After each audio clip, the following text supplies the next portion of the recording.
जो देश की नई पीढ़ी जहां अपने जान की बाजी लगाकर सीमा की रक्षा करता हो, जी। उसके पुरुषार्थ पर 8.5 वर्ष के बाद क्या होगा, ऐसी टिप्पणी तो बिल्कुल ओछी टिप्पणी है। लेकिन ये नया दौर है भाई। वोट के सौदागर आप हो सकते हैं, लेकिन जनता का अगर राजनीतिक रूप से आपको आत्मंजूर कराना है तो देश के संविधान पर भरोसा करना होगा। जनता कलेजा ठोक कर संविधान पर भरोसा करती है। आपको जो भरोसा करना है करते रहिए। जो सेना का अपमान करेगा और उसका उसका जनता खुद अपमान कर देती है। अमित शाह की लेटाए गए हैं, कोई अंतर पड़ता है? कोई क्षति नहीं। राजनीति धारा का चीज होता है, व्यक्ति का महत्व नहीं होता है। व्यक्ति भ्रम में रहता है कि हमारी ताकत है। नमस्कार, मैं साकेत कुमार, आप बिहार इन शॉर्ट्स देख रहे। देखिए, बीते दिनों सुरेंद्र यादव ने सेना को लेकर एक विवादित बयान दे दिया है। लगातार राजद के मंत्री कभी 10-90 की बात करते हैं तो वहीं कोई रामचरितमानस पे टिप्पणी करता है, और एक बार फिर से राजद के मंत्री ने विवादित बयान दिया। इसी के ऊपर हमारे साथ बातचीत करने के लिए जीडी कोटा से एमएलसी नीरज कुमार हैं। क्या कहेंगे, लगातार राजद के जो मंत्री इस तरह के विवादित बयान दे रहे हैं, क्या मंशा क्या है? देखिए, हमारा ध्यान है 7 निश्चय पार्ट 2 पर। जी। हर खेत तक पानी पहुंचा दे, जैसे बिजली पहुंचा दिया। तो कोई काहू मगन, कोई काहू मगन।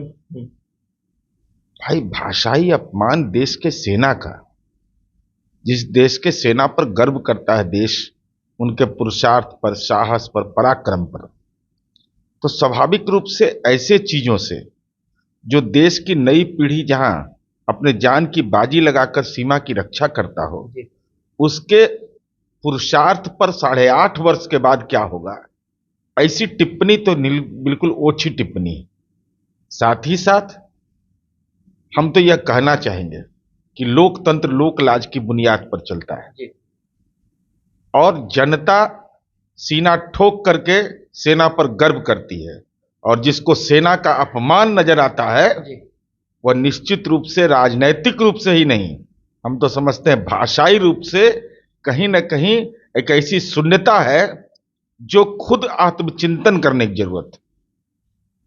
क्या आपको लगता है कि मतलब संवैधानिक पद पर रह के इस तरह की बयानबाजी करना, इस तरह की टिप्पणी देना, और आए दिन जिस तरह से राजद के मंत्री लगातार, आपने तो ये सेना की बात की है, जो कि मतलब जिस तरह के शब्द का प्रयोग किया वो शब्द लेने में भी संकोच होता है, लेकिन लगातार जो कभी रामचरितमानस पे बात करें, कभी कह रहे हैं कि जो 10% थे वो अंग्रेजों के दलाल थे, तो अब एक बार फिर से सुरेंद्र यादव आ गए हैं। क्या ये लगातार ऐसे चलता रहेगा कि कभी थमेगा? देखिए, मूल विषय है कि बुनियादी समझ का, इस देश के अंदर बहुभाषाई, बहुसंस्कृति है, बहुधार्मिक है, और सबको देखने के लिए संविधान बना हुआ है। संविधान के तहत शपथ हम लेते हैं, धर्म जाति से ऊपर उठ करके काम करेंगे। तो 90-10 कहा है करने के लिए? वो रामचरितमानस कुरान शरीफ पर कहा है बहस करने के लिए? को बहस करने के लिए कहा है कि हमारे बुनियादी उसूल का पर करो, हमारे रोजगार पर, हमारी जीवन दशा के बदलाव पर। लेकिन ये नया दौर है भाई। वोट के सौदागर आप हो सकते हैं, लेकिन जनता का अगर राजनीतिक रूप से आपको आत्मंजूर कराना है तो देश के संविधान पर भरोसा करना होगा, और संविधान सबको सुरक्षा का हक देता है। इसलिए हमारी यह समझ है कि जो सेना के पराक्रम पर सवाल उठावे, जो रामचरितमानस जैसे ग्रंथ, चाहे वह कुरान शरीफ जैसे ग्रंथ पर कोई सवाल उठाए, गुरु ग्रंथ साहिब पर सवाल उठाए, वह निश्चित रूप से इसका मतलब है कि उसको देश के संविधान पर भरोसा नहीं है। और जिसको देश के संविधान पर भरोसा नहीं है, उनको खुद आत्मचिंतन करना चाहिए कि जनता कलेजा ठोक कर संविधान पर भरोसा करती है। आपको जो भरोसा करना है करते रहिए। महागठबंधन के आप भी सहयोगी हैं, इस तरह के लगातार बयानबाजी हो रहे हैं, तो लगता नहीं कि आने वाले चुनाव में इस सबका खामियाजा भुगतना पड़ेगा? देखिए, इसका मैं कह रहा हूं, ये बुनियादी समझ की चीज है। मतलब राजद के नेताओं को समझ नहीं है? नहीं नहीं, बुनियादी समझ। अब भारतीय जनता पार्टी, देखिए मैं इसका राजनीतिकरण नहीं करना चाहता हूं, लेकिन सेना के पराक्रम पर का जहां तक सवाल है, आज भारतीय जनता पार्टी के वैसे नेता वहां बैठे हुए हैं ना, जिन लोगों ने यह बयान दिया था बिहार में मंत्री पद पर बैठ करके कि सेना का लोग तो मरते रहता है, तो भाजपा में आज उनको प्रवेश मिला कि नहीं? जेपी नड्डा जी उनका अगुवाई किए कि नहीं? उनका अमित शाह ने अगुवाई किया कि नहीं? तो सेना के पराक्रम पर कोई सवाल उठाए और उसको राजनीतिक नजरिए से देखा जाए, नहीं, इस देश के नागरिक होने के नाते उस नजरिए से देखा जाए। जो सेना का अपमान करेगा और उसका जनता खुद अपमान कर देती है। अमित शाह की आपने बात की, आने वाले 25 फरवरी को अमित शाह पटना में आ रहे हैं, रैली होने वाला है। अब इसी के ऊपर भारतीय जनता पार्टी के नेता कह रहे हैं कि महागठबंधन के नेताओं को बेचैनी हो रहा है। नहीं नहीं, क्यों बेचैनी होगी भाई? माननीय अमित शाह जी देश के गृह मंत्री हैं जी और इससे अच्छा मौका क्या मिलेगा बिहार के लोगों को कि किसान आंदोलन के प्रणेता स्वामी सहजानंद सरस्वती, जी स्वामी विवेकानंद, स्वामी दयानंद सरस्वती, उसके बाद अगर इस देश के इतिहास में सामाजिक सुधार के मामले में किसी का नाम लिखा जाता है तो वह स्वामी सहजानंद सरस्वती। तो बिहार सरकार ने आजादी के इतने लंबे अरसे के बाद माननीय नीतीश कुमार जी ने स्वामी सहजानंद सरस्वती का जो समारोह होता है उसको राजकीय समारोह का दर्जा दिया। नीतीश कुमार जी ने स्वामी सहजानंद सरस्वती का पूरे कालखंड में आजादी के लंबे अरसे तक कभी भी मैं बता रहा हूं, स्वामी जी की एक मूर्ति पटना में नहीं लगा था। बड़े बड़े तीरंदाज बन गए थे, उनके नाम पर मार्केटिंग होता था, राजनीति में चंदा वसूली चलता था, लेकिन स्वामी जी की मूर्ति नहीं लगती थी। और नीतीश कुमार जब भारत सरकार के कृषि मंत्री बने तो पहली बार भारतीय कृषि अनुसंधान परिषद में स्वामी सहजानंद सरस्वती पुरस्कार प्रारंभ किया गया। राष्ट्रीय फलक पर स्वामी जी आए, जब राज्य में काम करने का मौका मिला तो मूर्ति भी लगाया, राजकीय समारोह भी।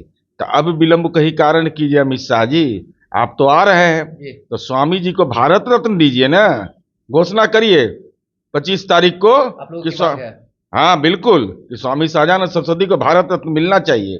और जब बोलिएगा तो रामायण हाथ में रखे रहिएगा कि ताली बजाओ, ये नहीं करिएगा, कहिएगा आज मैं घोषणा कर रहा हूं कि स्वामी सहजानंद सरस्वती को भारत रत्न दिया जाएगा। उपेंद्र कुशवाहा पे क्या कुछ कहना चाहेंगे? जिस तरीके से लगातार जेडीयू में अपनी हिस्सेदारी की बात कर रहे थे, हिस्सेदारी मांगते मांगते उन्होंने तो नया घर ही बना लिया अपने लिए।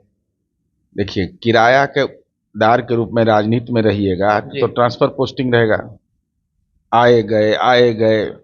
स्थिर चित्त राजनीति में बहुत आवश्यक होता है। बेचैनी से राजनीति में कोई इलाज नहीं होता। व्यक्ति की भूमिका बहुत सीमित होती है।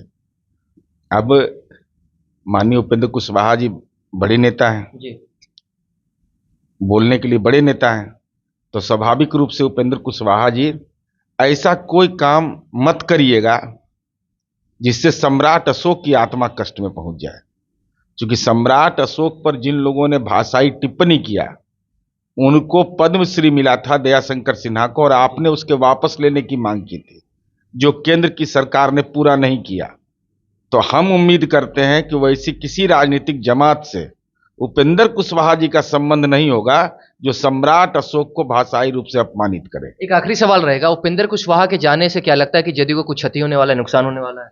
अरे बहुत नेता आए गए हैं, कोई अंतर पड़ता है? कोई क्षति नहीं। राजनीति धारा का चीज होता है, व्यक्ति का महत्व नहीं होता है।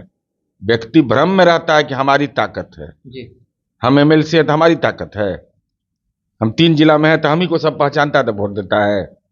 अरे धारा को लोग वोट करता है, व्यक्ति की सीमित भूमिका होती है। लेकिन कुछ लोग को हो जाता है, दिमाग में आ जाता है कि हम बड़े आदमी हैं, तो राजनीतिक ब्रेन हैमरेज के शिकार हो जाते हैं लोग। इसी में तो चंडू खाना में जो बैठता है लोग ना, 5 आदमी बैठा आपके अगल बगल और कहा कि नेताजी आप ही हैं तो ये पटिया चल रहा है, ये दिमाग में घुसते घुसते घुसते ब्लास्ट कर जाता है और फिर राजनीतिक ब्रेन हैमरेज हो जाता है। आज सब लोग को मोक्ष कहाँ मिलता है? अपने बेटा बेटी पुतोह, इसको राजनीति में जगह दिलाने के लिए यही जीवन का ध्येय रहता है। न समाज बदलने का ध्येय है, न राजनीति को दिशा देने का है। देखिए, हमारे साथ बातचीत करने के लिए जेडीयू कोटे से एमएलसी नीरज कुमार थे। जिस तरीके से बीते दिन सुरेंद्र यादव ने सेना को लेके इसके ऊपर इन्होंने अपनी पूरी बात रखी, साथ ही साथ जिस तरीके से आने वाले 25 फरवरी को अमित शाह आने वाले हैं, इसका उन्होंने स्वागत किया है और सहजानंद सरस्वती को भारत रत्न देने की बात कही है। इस तरह की तमाम खबरों को देखने के लिए हमारे साथ बने रहे। तब तक के लिए धन्यवाद।